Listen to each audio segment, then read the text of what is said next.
Abracadabra, স্বাগত জানাচ্ছি আবার আমাদের মাইক্রোসফট অফিস কোর্সে ওয়ার্ডের মজার একটা টিউটোরিয়ালে, যার নাম হচ্ছে ম্যাজিক অফ ওয়ার্ড।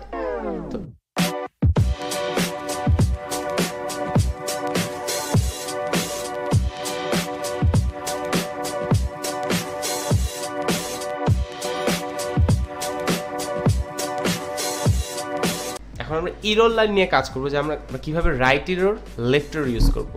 তো আমরা টেক্সট এরিয়াতে চলে গেলাম, গেলে আমরা যে ইকুয়াল দিলাম, এই যে ইকুয়াল দিলাম আমি দুটা, দেওয়ার পর যে আমি এখন এই চিহ্নটা ইউজ করলাম, সি আমার ডিপ একটা রাইট এর চিহ্ন হয়ে গেল। এখন যদি আমি লেফট এর চিহ্ন ইউজ করতে যাই, তাহলে আমাকে কাজ করতে হবে, সেটা হচ্ছে আগে এই সাইনটা ইউজ করতে হবে, দেন আমাকে ইকুয়াল দিতে হবে দুবার, এক এই দুই, সি লেফট হয়ে গেল। এখন যদি আমি দুপাশে ঠিক সেম জিনিসটা করতে চাই, তাহলে আমাকে এখানে একটা চিহ্ন নিতে হবে, দেন একটা ইকুয়াল নিতে হবে আমার, দেন আবার ওইটা নিতে হবে, সি হয়ে গেল। এখন যদি আমার চিন্তা হয় যে না আমি এই লেখাটাকে একটু বড় করব, তাহলে আমাকে ইজিলি এখানে সিলেক্ট করতে হবে এতটুকু সম্পূর্ণ, দেন এখান থেকে একটা একটা করে বড় করতে হবে। খুব সহজেই আমরা যে ট্রিকটার মাধ্যমে সেটা বড় করতে পারবো, সেটা হচ্ছে সম্পূর্ণ এটাকে সিলেক্ট করব, কন্ট্রোল শিফট এবং ঠিক এইটা এই কিটা চাপবো, বড় হয়ে গেলো। আবার এই কিটা চাপলে এটা ছোট হয়ে গেল।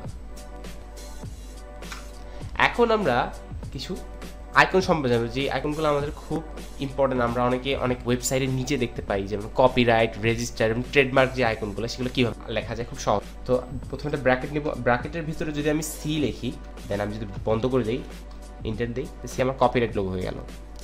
এখন যদি আমি এবার রেজিস্টার সাইন আনতে চাই, তাহলে আমাকে ব্র্যাকেটের মধ্যে আমি 8 দিলাম, তারপর ব্র্যাকেটটা ক্লোজ করে দিব, সি আমার রেজিস্টার সাইনটা চলে আসলো। এখন যদি আমি ট্রেডমার্ক সাইন আনতে যাই, তাহলে প্রথমে আবার সেম ব্র্যাকেট দিতে হবে, ব্র্যাকেট দেওয়ার পর আমাকে টিএম লিখতে হবে, টিএম লিখলাম, দেন আমি ক্লোজ করে দিলাম, সি আবার ট্রেডমার্ক আইকন চলে আসলো, ট্রেডমার্ক যে সাইনটা চলে আসলো।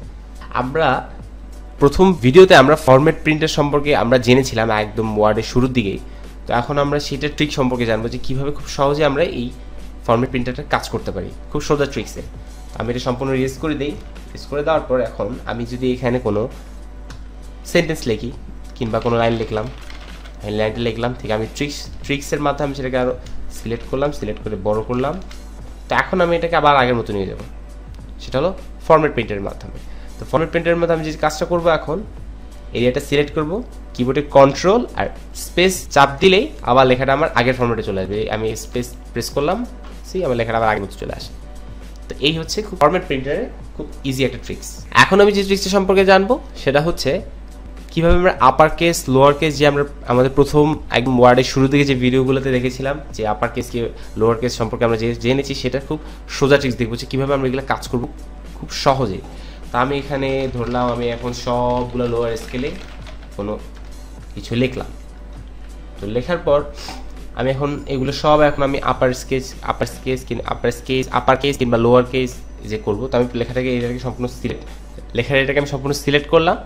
সিলেক্ট করার পর আমি শিফট F3 দিব, সে আমার সবগুলা বড় হাতের হয়ে গেল।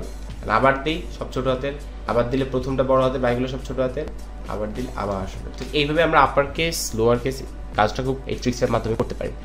তো এই ছিল আমাদের ম্যাজিক অফ ওয়ার্ডের কিছু ট্রিক্স। আপনারা যদি জানতে চান অন্য কোনো ট্রিক্স, তাহলে অবশ্যই আমাদের কমেন্ট বক্সে জানাবেন। অসংখ্য ধন্যবাদ আমাদের ভিডিওটি দেখার জন্য। সামনে টেকনোলজি পেজ আরো অসংখ্য ভিডিও আসবে। Till then like, subscribe and share. নতুন ভিডিওর আপডেট পেতে অবশ্যই বেল আইকনটা সিলেক্ট করতে হবে।